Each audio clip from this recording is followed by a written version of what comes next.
तो ये पूरी दुनिया को दिख रहा है कि पाकिस्तान बहुत अंदर तक डरा हुआ है और जिस तरह की हलचल हिंदुस्तान में दिख रही है उससे पाकिस्तान अब और ज्यादा घबरा रहा है।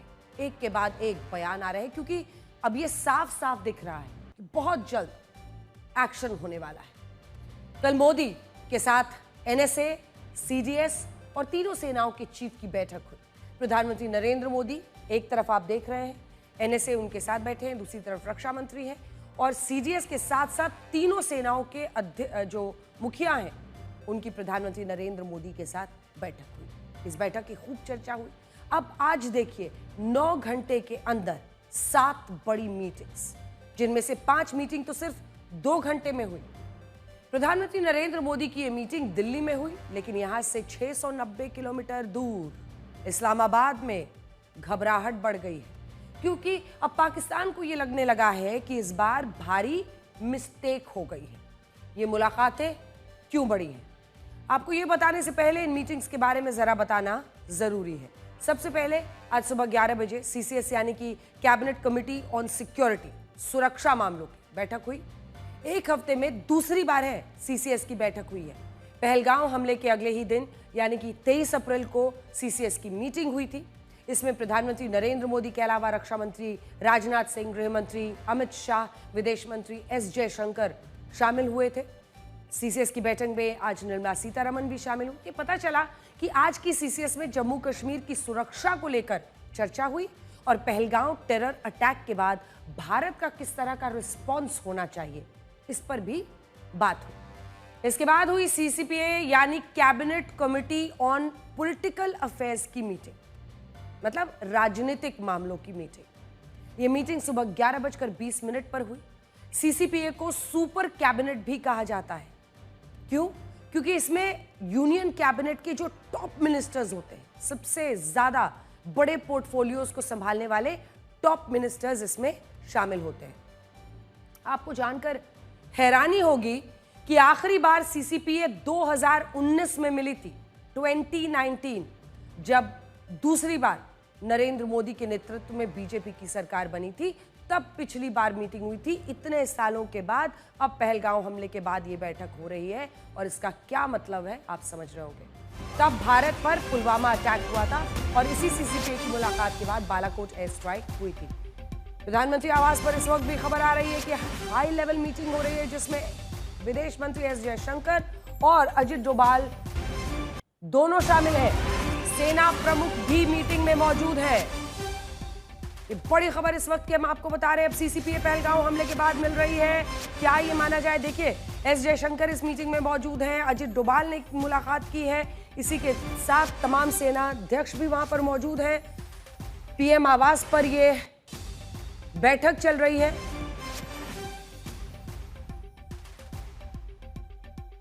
तो ये कहा जा सकता है कि आज की बैठकों में ये 8वां बड़ा मीटिंग है जो इस वक्त हो रही है। मंजीत नेगी हमारे साथ, हमारे सहयोगी इसी खबर पर जुड़े हैं। मंजीत, मतलब हर कोई, पूरा देश जब ऐसी बैठक की बात सुनता है तो सबकी नजर इस बात पर होती है कि भारत का अगला बड़ा सैन्य एक्शन क्या होगा, उस दिशा में है। बिल्कुल, जिस तरह की तैयारियां पिछले 2 दिनों में अंजना हम देख रहे हैं और इस वक्त भी गहमा गहमी है। मतलब अगर आप देखें कि इस वक्त प्रधानमंत्री निवास पर भी हालांकि अब बैठक से लोग निकले हैं, लेकिन एक तरह से आखिरी तैयारी के तौर पर से आप देखें कि अब प्रधानमंत्री का सिर्फ ये तीनों सेनाएं किस तरह का ऑपरेशन करेंगी और प्रधानमंत्री उन ऑपरेशन को देखने के लिए साउथ ब्लॉक में जो मिलिट्री ऑपरेशन रूम है वहां पर जाकर उनका सीधा जायजा लें, ये खबर आनी बाकी है। हालांकि अब जिस तरह की खुली छूट की हम बात करें कि प्रधानमंत्री ने तीनों सेनाओं को कल की बैठक के बाद और आज अगर आप देखें कि सरकार के स्तर पर जिस तरह की तैयारियां किसी संकट या युद्ध के समय की होती हैं, जब cabinet committee on security, cabinet committee on economic affairs, cabinet committee on parliamentary affairs, political affairs, इस तरह की जो बड़ी बैठकें होती है वो इशारा कर रही हैं कि तैयारियां जो हैं पाकिस्तान में बैठे आतंकियों के खिलाफ वो आखिरी स्तर पर हैं। बिल्कुल, और सीसीपीए तो 2019 में पिछली बार हुई थी। बहुत धन्यवाद आपका मंजीत इस तमाम जानकारी के लिए। सीसीपीए पहलगांव हमले के बाद मिल रही है। सोचिए, इससे पहले बालाकोट एयर स्ट्राइक्स जब हुआ था, पुलवामा अटैक के बाद, इसी सीसीपीए की मुलाकात के बाद बालाकोट एयर स्ट्राइक्स हुई थी। अब सीसीपीए पहलगाम हमले के बाद मिल रही है, तो क्या यह माना जाए कि पाकिस्तान पर एक्शन का प्लान तैयार हो चुका है, अब बस एग्जीक्यूशन का इंतजार है, यानी उस प्लान पर अमल करने की बारी है।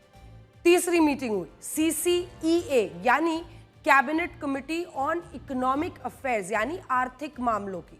वैसे तो इस मीटिंग में देश के आर्थिक हालात सुधारने के लिए फैसले हुए, लेकिन पहलगाम हमले के बाद हो रही इस मीटिंग के मायने काफी अलग है। इसमें भी कैबिनेट के तमाम टॉप मिनिस्टर्स होते हैं। प्रधानमंत्री नरेंद्र मोदी, वित्त मंत्री निर्मला सीतारमण, रक्षा मंत्री राजनाथ सिंह, गृह मंत्री अमित शाह, विदेश मंत्री एस जयशंकर, कृषि मंत्री, सड़क परिवहन मंत्री, कॉमर्स मिनिस्टर, जो हेवी इंडस्ट्रीज मिनिस्टर हैं वो इसमें शामिल होते हैं, शिक्षा मंत्री भी इस बैठक में शामिल होते हैं। इसके बाद 12:30 बजे दोपहर में प्रधानमंत्री नरेंद्र मोदी कैबिनेट की बैठक करते हैं। आम दिनों में भी ये बैठकें होती हैं, लेकिन पहलगाम हमले को देखते हुए ये सारी मुलाकातें बहुत बड़ी हो जाती हैं। इसके बाद प्रधानमंत्री साउथ ब्लॉक में अपने दफ्तर गए, वहां वॉर रूम में भी उन्होंने एक महत्वपूर्ण बैठक की।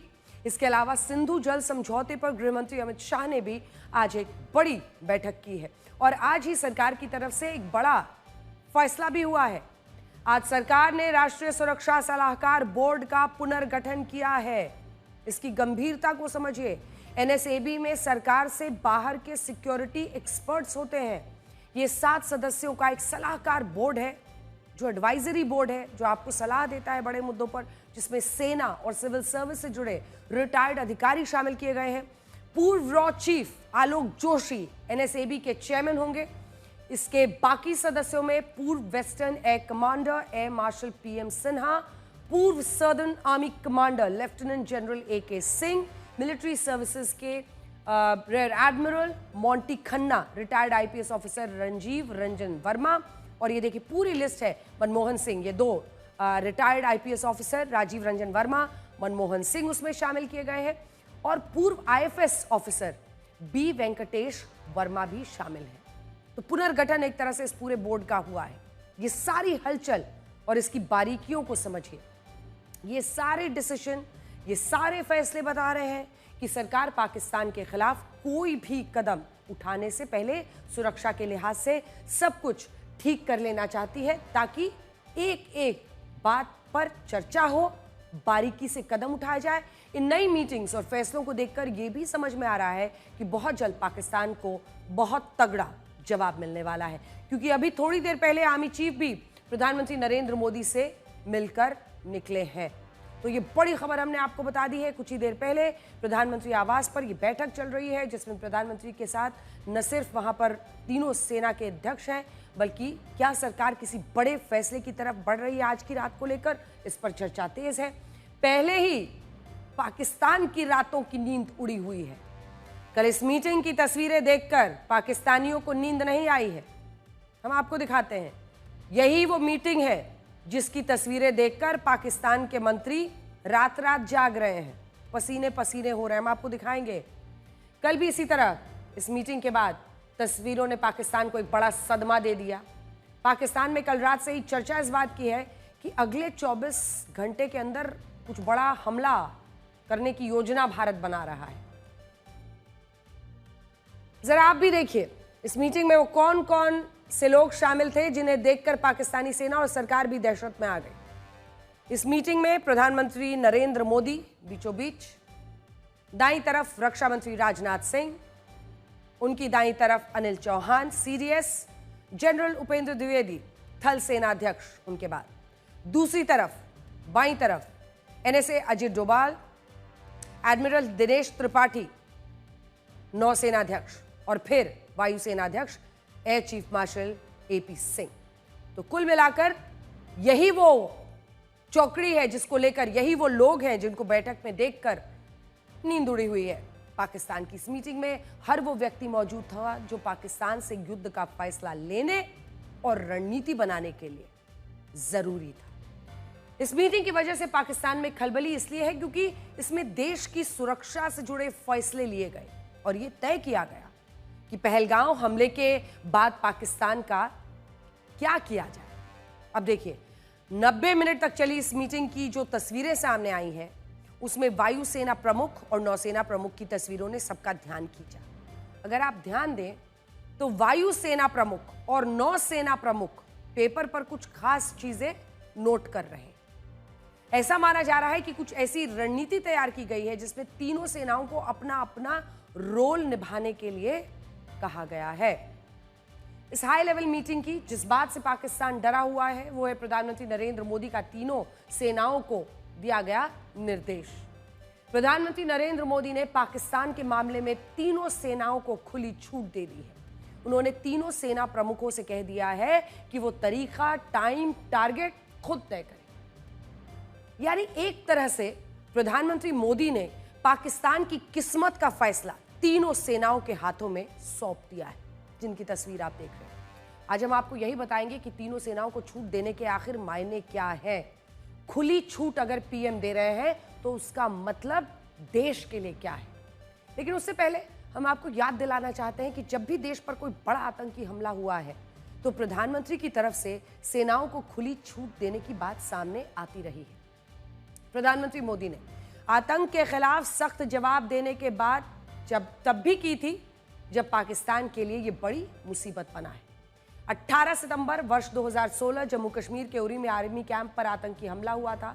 इस हमले के 6 दिन बाद 24 सितंबर को पीएम ने केरल में हमले की निंदा की, आतंकियों के खिलाफ सख्त एक्शन लेने की बात की और जैसे ही सेना को खुली छूट दी उसके बयान के 4 दिन बाद 28 सितंबर को भारतीय सेना ने पीओके में घुसकर सर्जिकल स्ट्राइक्स की थी। इसमें 38 आतंकियों को और 2 पाकिस्तानी सैनिकों को मार गिराया गया। याद कीजिए 14 फरवरी 2019 पुलवामा में सीआरपीएफ जवानों की बस पर अटैक हुआ। एक दिन बाद 15 फरवरी पीएम मोदी ने यूपी में एक रैली की थी।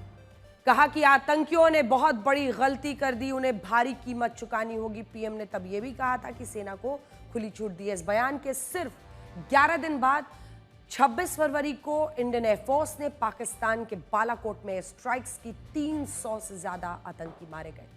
22 अप्रैल 2025 को पहलगाम में आतंकियों ने 28 लोगों को हिंदू होने की वजह से मार गिराया।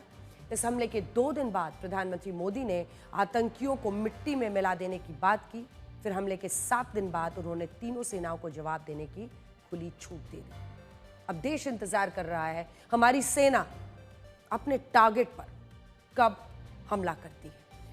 प्रधानमंत्री मोदी के इस बयान का मतलब यह है कि पाकिस्तान के खिलाफ कुछ बड़ा एक्शन होगा। मुमकिन है कि किसी एक दिन आप सोकर उठें तो आपको पता चले कि भारतीय सेना ने कुछ ऐसा कर दिया जो आपकी कल्पना से भी परे है। राफेल का प्रयोग तो बहुत ही उम्दा है इस बार। पिछली बार हमने बॉर्डर पार करके मैं एलओसी नहीं बोल रहा हूँ, बॉर्डर पार करके हम 70 किलोमीटर अंदर चले गए हुए थे और जाके उसमें अपनी भी क्षति हो सकती थी, लेकिन इतना प्लान्ड ऑपरेशन था, पाकिस्तान सोता रहा। और इस बार मैं कहूँगा कि कोई ज़रूरत नहीं है हमको बॉर्डर पार करने के लिए। हमारे पास में इतना उम्दा हथियार राफेल है जिसके पास में स्टैंड ऑफ कैपेबिलिटी है। बॉर्डर के साथ में फ्लाई करके टारगेट चूज करके उसकी मिसाइलों के साथ में और हमारी जो दूसरी मिसाइल्स हैं उनसे हम जो टारगेट्स हैं, और वर्ल्ड कम्युनिटी को बोले हमने तो कोई क्या बोलते हैं उल्लंघन किया नहीं किसी चीज़ का, और हम उनको हिट करें और जिसमें पाकिस्तान की सेना को भी सबक सिखाया जा सके, जिसमें कि जो उनको शरण देते हैं, जो शरण वाले लोग भी थोड़े से उड़ने चाहिए। मैं समझता हूँ कि एक बहुत क्रूशियल टाइम से भारत गुजर रहा है और पाकिस्तान की जो आईएसआई और वहाँ की आर्मी है वो जन्म देती है टेररिज्म को। जब तक आप उसका सर नहीं कुचलेंगे तो ये टेररिज्म नहीं रुकेगा। 35 साल से हम भुगत रहे। टेररिस्ट को हमने हज़ारों की तादाद में मारा, हज़ारों की तादाद। अब वक्त आ गया है जंग पाकिस्तान के मैदान में ले जानी चाहिए, यहाँ नहीं। और जहाँ तक आपका सवाल है कि क्या क्या ऑप्शन है, सर्जिकल स्ट्राइक हुई, बालाकोट हुआ, बहुत सारे ऑप्शन हैं। बहुत सारी मिसाइल स्टेशंस कहाँ कहाँ हैं उनको टारगेट किया जा सकता है। बहुत सारे टैंक्स के रिजर्व्स कहाँ हैं उनको हिट। खुली छूट मिली है तो कई तरह से कर सकती है। एक तो हाफिज सईद के घर के ऊपर हवाई जहाज से मार सकते हैं या घुसपैठिया अंदर भेज के उससे मार सकते हैं, या ड्रोन से मार कर, कई तरीके तो बहुत कुछ हैं अभी। कल शाम 7 बजे प्रधानमंत्री मोदी ने तीनों सेनाओं को जवाबी हमले की खुली छूट दी। उसके बाद से ही पाकिस्तान के नेताओं की नींद हराम हो गई है। पाकिस्तान को भी मालूम है कि जब भी प्रधानमंत्री नरेंद्र मोदी ने सेनाओं को खुली छूट दी है, तब तब पाकिस्तान पर हमला हुआ है। इसीलिए कल पूरी रात पाकिस्तान के नेताओं ने अपनी सेना और जनता को जागते रहो का संदेश दिया। देखिए तस्वीरें। पाकिस्तान में इस वक्त डर का ऐसा माहौल है कि उन्हें लगता है भारत अगले 24 से 48 घंटे में हमला कर सकता है। ये डर सोने नहीं दे रहा है। 3 बजे, जब रात के 3 बजे हम लोग सो रहे थे, रात 3 बजे पाकिस्तान के सूचना प्रसारण मंत्री ने एक प्रेस कॉन्फ्रेंस बुला ली। तमाम पत्रकारों को जगाया गया, सबको बुलाया गया प्रेस कॉन्फ्रेंस के लिए। सोचिए, सब हैरान दौड़ते भागते पहुंचे कि आखिर ये सूचना मंत्री साहब क्या बताने वाले हैं।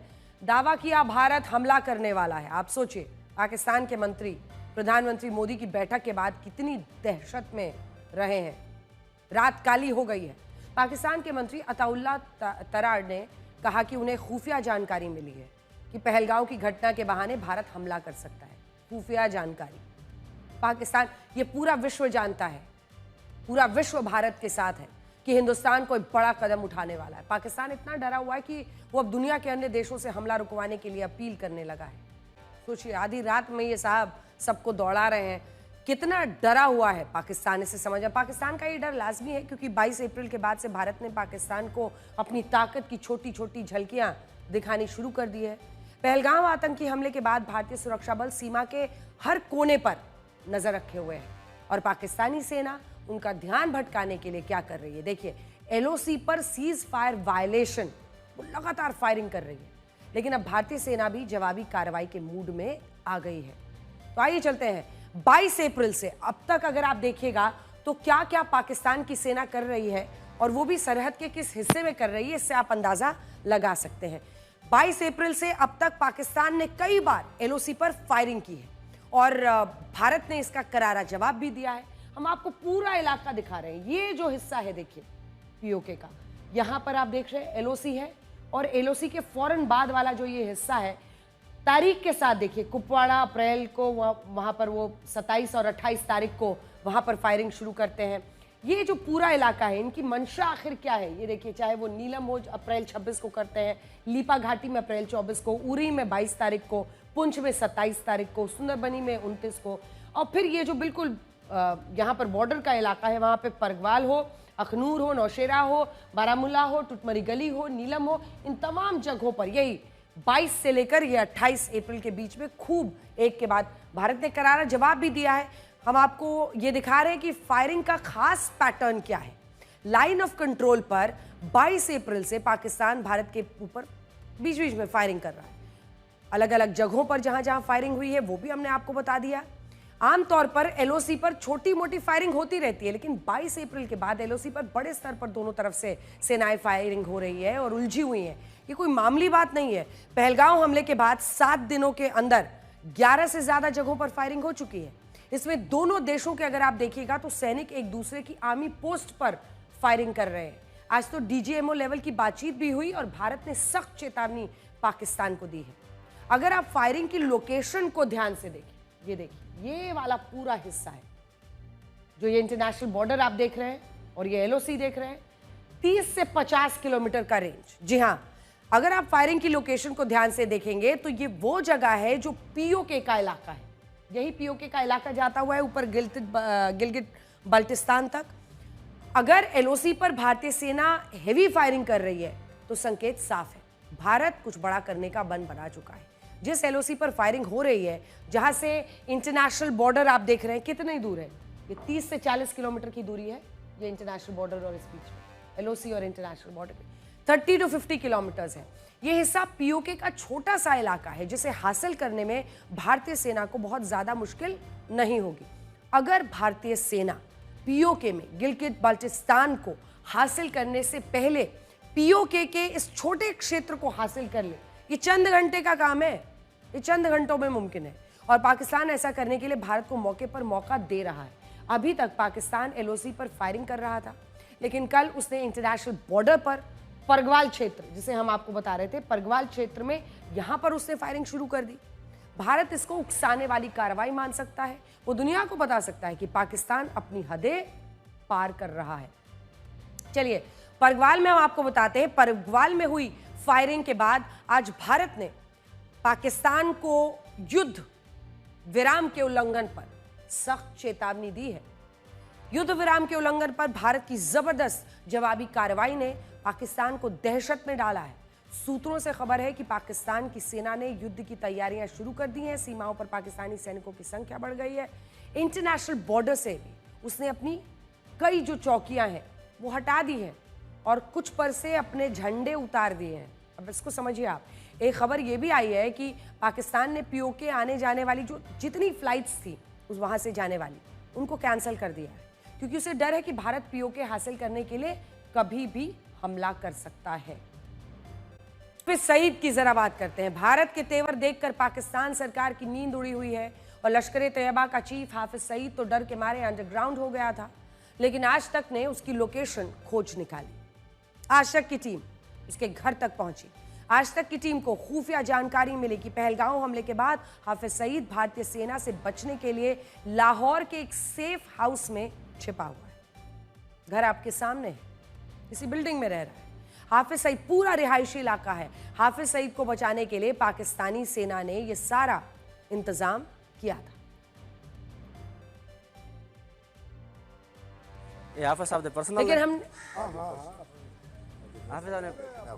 लेकिन हमने हाफिज सईद के लाहौर वाले ठिकाने का पता लगाया है और हम अब आपको वहां की एक्सक्लूसिव तस्वीरें और ये पूरा वीडियो शुरू से दिखाना चाहते हैं।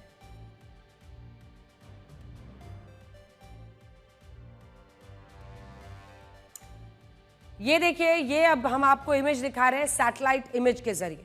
तो आइए हम आपको बड़े स्क्रीन पर भी ये पूरी जो सैटेलाइट इमेज है रिहायशी इलाके की जहां पर ये रहता है वहां पर आपको लेकर चलते हैं और दिखाते हैं।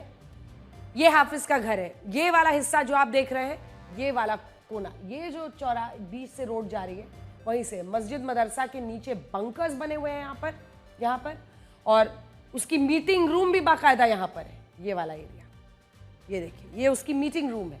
ये मस्जिद मदरसा के नीचे बंकर्स हैं।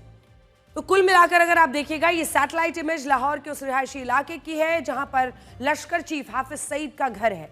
इस इमेज में आप देख रहे होंगे कि ये एक घनी आबादी वाला, मतलब आप देखिए चारों तरफ बिल्डिंग्स ही बिल्डिंग्स है और ऐसे में एक रिहायशी इलाका, घनी आबादी वाला इलाका है। इसमें हम आपको कुछ ऐसी इमारतें दिखा रहे हैं जिसमें से एक हाफिज सईद का घर है। ये जो ब्लिंक कर रहा है ये उसका घर है। आज तक को पता चला था कि लाहौर की इस रिहायशी इलाके में हाफिज सईद छिपा हुआ है। हमारी टीम को संदेह हुआ, हम गए। अब ये पूरी तस्वीर आप देख लीजिए, ये उसका सीक्रेट ठिकाना है। हाफिज सईद के लिए ऐशो आराम के इंतजाम देखिए। ये पार्क है उसके लिए, ये उसके लिए निजी पार्क, प्राइवेट पार्क दिया गया है ताकि अगर टहलना हो, निकलना हो तो ये वो ऐशो आराम है जो आतंकियों को देता है पाकिस्तान, क्योंकि यही उसको संभालता है और बचाता है पाकिस्तान के अंदर। पाकिस्तान के लोग, पाकिस्तान की जो अलग अलग जगहों पर विद्रोह की स्थिति है उसमें पाकिस्तान के कई टुकड़े ना हो जाएं तो क्या जिंदा रखते हैं वो मुद्दा, कश्मीर का मुद्दा। सेना उस मुद्दे को जिंदा रखती है और इसी वजह से ऐसे आतंकियों को पालती है ताकि वो एक तरीके से उनको ऐसे फायदे पहुंचाए जिससे उनकी स्थिति भी बची रहे और वो अपनी गर्दन बचा के रख सके। तो हाफिज सईद के पास कहां छिपा हुआ है, हमारी टीम को संदेह हुआ। ये सोचने वाली बात थी कि हाफिज सईद जैसा आतंकी सरगना आम लोगों के बीच आकर क्यों छुपा हुआ था। हमने अपने सूत्रों के जरिए ये पता लगाया कि क्या सच में हाफिज उसी घर में है जिसका दावा किया गया है। अपने सवालों के साथ हम हाफिज की गली में पहुंच गए। हाफिज के घर के आसपास काफी सिक्योरिटी रखी गई थी। ये सिक्योरिटी पाकिस्तानी सेना की नहीं थी बल्कि ये लश्कर से जुड़े आतंकी थे। हमने जब वहां की सिक्योरिटी में काम करने वाले लोगों से बात की तब पता चला कि वो हाफिज सईद की सिक्योरिटी में लगे हुए हैं। ये वीडियो देखिए।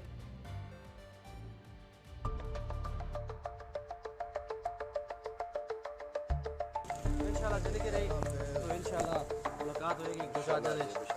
सिक्योरिटी वाला गन लेके जा रहा है, ये वो जहाँ बंदा सिक्योरिटी वाला गन लेके जा रहा है, ये 4 घर है जहाँ जनरेटर बड़ा हुआ। ठीक है, ये हमारा ये चाचा जी का मदरसा है पूरा। ये इसके ऊपर ब्लू टंकी पड़ी है, वाइट बिल्डिंग है ये चाचा जी का मदरसा है, ठीक है ना। इंशाल्लाह मुलाकात होएगी एक दो चार दिन लो जी ठीक है सर जी। ਤੁਹਾਡੇ ਨਾਲ ਮੁਲਾਕਾਤ ਰਹੇਗੀ इंशाल्लाह। ये हाफिज साहब दे पर्सनल ने हाँ हाँ हाँ हाफिज साहब ने खालिद साहब आते हैं खालिद ये जितनी भी सिक्योरिटी हाफिज ने पर्सनल रखी सारी, ठीक है इंशाल्लाह। ਹੁਣ ਤਿੰਨ ਬੰਦੇ ਹੋ ਗਏ। हाफिज साहब ने पता लग गया ना भी मेरी सिक्योरिटी कल आ रहे हैं, फिर खैर नहीं किसी देगी। पाकिस्तानी सेना ने जानबूझकर हाफिज सईद को रिहायशी इलाके में छिपाने की कोशिश की। उसे यहाँ हर तरह की सुविधा मिल रही है, उसके पास अपना पर्सनल मीटिंग रूम है, घूमने फिरने के लिए पर्सनल गार्डन है, सिक्योरिटी है। पाकिस्तानी सेना ने रिहायशी इलाके में आतंकी सरगना को इसलिए छिपाया ताकि भारत उसके ठिकाने पर सीधा हमला ना करे, क्योंकि आसपास आम लोग रहते हैं। भारत में पहलगाम हमले के बाद मीटिंग्स बढ़ रही हैं, वैसे वैसे पाकिस्तान के रक्षा मंत्री सांसें ऊपर नीचे कर रहे हैं अपनी। अभी तक वो भारत को हमले का मुंहतोड़ जवाब देने की बात कर रहे थे, अब वो भगवान से दुआ मांग रहे हैं कि भारत पाकिस्तान पर हमला ना करे। मिलिए इनसे। रक्षा मंत्री ख्वाजा आसिफ ने कहा कि भारत के साथ युद्ध करीब आता जा रहा है, खुदा करे ये हमला टल जाए। हालांकि वो पहलगाम हमले में पाकिस्तान के रोल को नकार रहे हैं, लेकिन उन्हें भी पता है कि जानते सब है। ये वही ख्वाजा आसिफ है जो कुछ दिन पहले भारत को परमाणु बम की धमकी दे रहा था। आज वही भगवान से मना रहा है कि भारत हमला ना करे। पाकिस्तान के नेताओं में इस वक्त भारत को लेकर दो तरह की भावनाएं, पहला है जोश, दूसरा है डर। ये दोनों ही भावनाएं रह रहकर सामने आ रही हैं। जब भी इन पाकिस्तानी नेताओं को जनता के सामने बोलना होता है तो ये जोश में भारत पर जवाबी कार्रवाई करने या परमाणु हमले की चेतावनी देने लगते हैं, लेकिन नीचे पैर कांप रहे होते हैं। जैसे ही सच से इनका सामना होता है, जोश डर में बदल जाता है। फिर वो ख्वाजा आसिफ जैसी बातें करते हैं कि खुदा करे भारत हमला ही ना करे। कुछ ऐसी ही बात पाकिस्तान के डेप्यूटी पीएम इशाक डार ने भी की थी। इशाक डार ने कल पाकिस्तान की पहलगाम हमले में उनके देश का कोई हाथ नहीं कहा, पहले कि हमारा कोई हाथ नहीं है और भारत उन पर हमला ना करे क्योंकि वो पलटवार नहीं कर पाएंगे। इशाक डार ने भी जोश में भारत पर हमले की चेतावनी दी थी, लेकिन बाद में हमला ना करने की अपील करने लगे। पाकिस्तान संसद में आज एक और सांसद पलवशा मोहम्मद जई खान ने जोश में बोल दिया, बाबरी मस्जिद के पुनर्निर्माण की ईद पाकिस्तान के आर्मी चीफ आसिम मुनीर रखेंगे। हमें तो लगता है कि ये जो पलवाशा मोहम्मद जई हैं, उनका सच से सामना हुआ नहीं है। उन्हें शायद पता नहीं है कि भारत की सैन्य शक्ति पाकिस्तान की तुलना में कहीं ज़्यादा आगे है। फिलहाल उन्हें ये सोचना चाहिए कि भारत ने अगर हमला कर दिया तो पाकिस्तान का क्या होगा। आज जब भारत और पाकिस्तान के बीच युद्ध को लेकर सिर्फ घंटे गिने जा रहे हैं, कोई 24 घंटे में युद्ध की बात कर रहा है, कोई 36 घंटे में, ऐसे में आपको वो घंटे भी जान लेने चाहिए जितने टाइम तक पाकिस्तान भारत के सामने टिक पाएगा। आज आपको बताएंगे कि युद्ध लड़ने के लिए सिर्फ हथियार ही नहीं, हौसला, हिम्मत, आर्थिक ताकत भी चाहिए।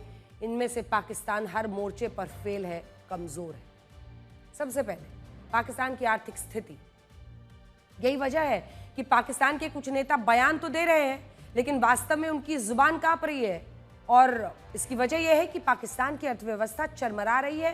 खैरात के सहारे युद्ध लड़ना पाकिस्तान के लिए आसान नहीं होगा। यह युद्ध पाकिस्तान की डूबती अर्थव्यवस्था को रसातल में पहुंचा देगा। युद्ध से पाकिस्तान का रक्षा खर्च बढ़ जाएगा, व्यापार बाधित होगा, नाम मात्र के निवेशक बचे हैं वो भी भागने लगेंगे।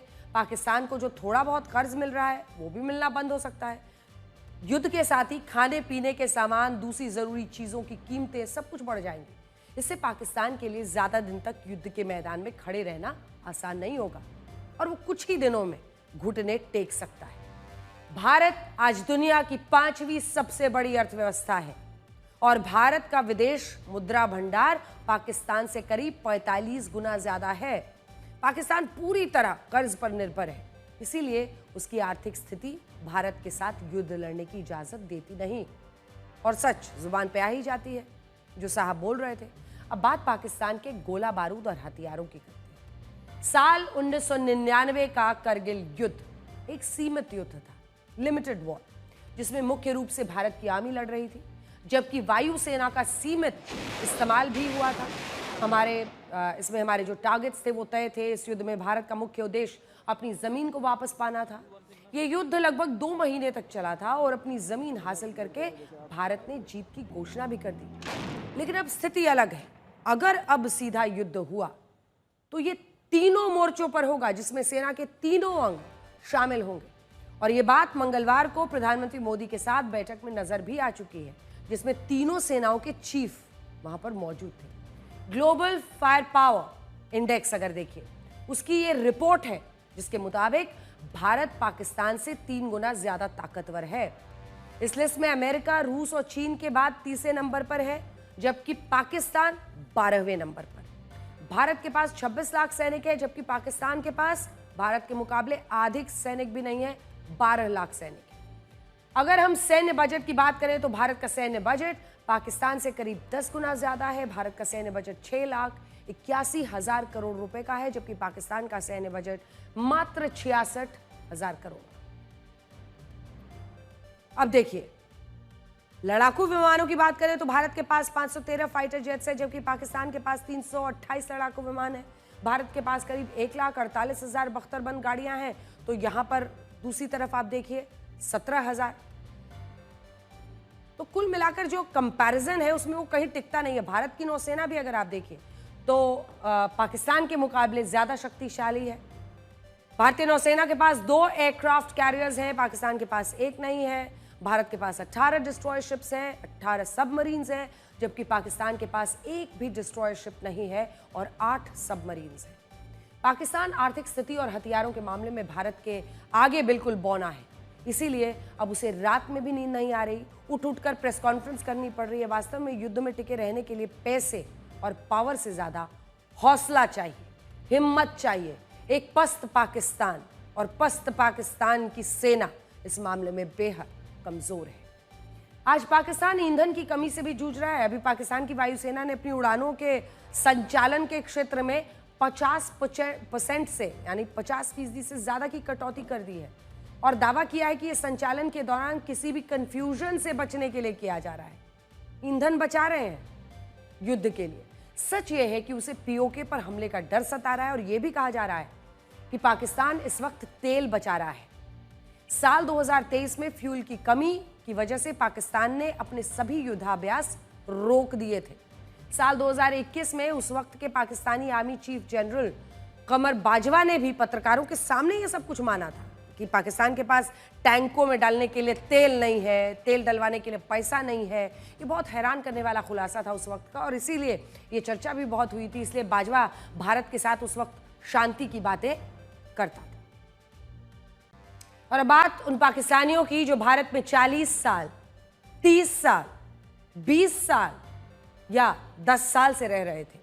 अगर पहलगांव का हमला ना होता और निर्दोष हिंदू ना मारे जाते तो सरकार तो पाकिस्तानियों को देश छोड़ने का ऑर्डर नहीं देती और ये पाकिस्तानी ऐसे ही भारत में रह रहे होते। सोचिए, भारत पाकिस्तान के बीच कितनी बार और कितनी बड़ी बड़ी टेंशन्स हो चुकी है। 2008 का मुंबई हमला हुआ, पुलवामा का अटैक हुआ, लेकिन पाकिस्तानियों को निकालने का आदेश नहीं हुआ। इस बार हुआ तो पूरी हकीकत सामने आ गई है। तस्वीर देखिए, ये जो महिला आप इस वक्त देख रहे हैं ये परवीन अख्तर है। पाकिस्तान ऑक्यूपाइड कश्मीर के मुजफ्फराबाद की रहने वाली है। ये आपको जानकर हैरानी होगी कि 40 साल से भारत में रह रही थी। वो कश्मीर के बारामूला में रह रही थी। यही शादी हुई, 3 बच्चे हुए, तीनों ही बच्चों की शादियां हुई, उनके भी बच्चे हो गए। लेकिन अब 40 साल के बाद परवीन अख्तर को वापस मुजफ्फराबाद भेजने का आदेश हुआ। सवाल यह है कि परवीन अख्तर की बहू भी पीओके की ही रहने वाली है और अब उन्हें भी वापस पीओके भेजने का ऑर्डर हो गया है। सवाल यह है कि 40 साल से परवीन अख्तर वीजा पर कैसे रह सकती है, क्योंकि पासपोर्ट तो पाकिस्तान का ही सीने से लगा रखा है। अगर उनका वीजा खत्म हो गया था तो उन्हें रिपोर्ट क्यों नहीं किया गया? अब वो रो रही है कि हमें वापस क्यों भेजा जा रहा है। भेज इसलिए रहे हैं कि जुर्म एक ने किया है, सजा दूसरा ले रहा है, इसलिए भेज रहे हैं कि वो खता उन्होंने की, सजा हम भुगत रहे हैं। उन्होंने की, आप उनको सजा दो, हम जब रोकेंगे आपको, हम अगर एतराज करेंगे तो हमारी गलती। प्रवीण जी, आप इंडिया में कितने साल से रह रहे हैं? 40 साल से। लेकिन आपने इंडियन नेशनलिटी नहीं ली? नहीं तो हमने सालों हम फिरते रहे दिल्ली में, नहीं दी इन्होंने हमें, मुझे सिटीजनशिप। बाकी बहुत सारी औरतों को मिली है जो मेरे साथ आई है। आपको जेके पुलिस कहाँ से लेके आई है? बारामूला से, अपने घर से लेके आई है। आपको और आपके साथ आपके परिवार में किसको डिपोर्ट कर रहे हैं? मेरी बहू को। आपकी बहू को? जी। हमारी यहाँ फैमिलीज हैं, यहाँ पे शादी की, हम अपनी मर्जी से आए यहाँ पर, अपनी खुशी से आए। यहाँ पे हमारे जो ग्रैंड पेरेंट्स हैं वो भी यहीं पे पैदा हुए हैं। मेरे जो ग्रैंड फादर हैं, ग्रैंड मदर हैं, वो यहीं पे पैदा हुए हैं। लेकिन आपके पास पाकिस्तानी नेशनलिटी, इंडियन नेशनलिटी ली नहीं आपने? नहीं, क्योंकि हम वहाँ पैदा हुए ना, वो पार्टीशन के बाद वहाँ चले गए थे। वो हज के लिए गए हुए थे, उसके बाद फिर वो वापस नहीं आ सके यहाँ पर, तो फिर वो उनके बच्चे वहीं पे।